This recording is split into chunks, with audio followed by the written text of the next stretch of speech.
Ride में बहुत enjoy कर रहा होता हूँ। वो वजह यही है, कर रहा होता तो फिर मैं वीडियो नहीं बना रहा होता। वीडियो जब बन रही है तो most probably that's because ride का मज़ा आ रहा है, तो इस वजह से फिर वीडियो मैं बनाता जा रहा हूँ। एनीवेज, ये क्या है, बढ़ते जा रहे हैं हम तरफ।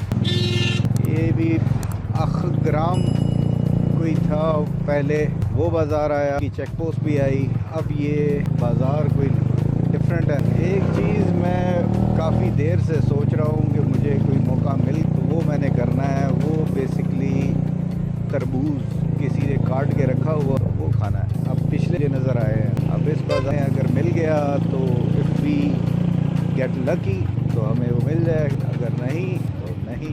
जिंदाबाद। लाला एक प्लेट बनाओ ना यार, एक प्लेट बना दो। अस्सलाम वालेकुम। अभी मैं सोच रहा हूँ कि कुछ और मांग लिया हो। कोई वो नहीं है पकड़ने के लिए? तो पकड़ने टूथपिक वगैरह रख लिया करो ना।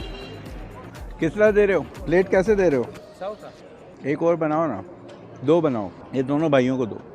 यार आप हमारा मेहमान है, हम आपको खिलाएंगे। नहीं नहीं, अकेले अकेले मज़ा नहीं आता है ना। वो मैंने कहा भाई को भी नहीं नहीं नहीं नहीं, ऐसी बात जो है। नहीं नहीं, वो प्लेट बना दी, निकालो यार। नहीं, पैसे हो गए हैं, पैसे अब वो आपका मौका चला गया है।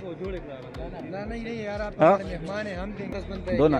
और नहीं नहीं यार, कोई ऐसी बात नहीं। अच्छा, वो भाइयों को उनको भी दो ना यार। कहाँ से आए? इस्लामाबाद। कार जाना है? ये कैलाश फेस्टिवल जो है ना, उधर, उसके बाद फिर चित्राल, फिर कुमराड, फिर वापस। अकेले? नहीं नहीं, बड़ी मेहरबानी, बस मैं निकलता हूँ यार। फिर इंशाल्लाह वापसी पे, नहीं नहीं, फिर वापसी पे इंशाल्लाह मुलाकात होगी। Thank you.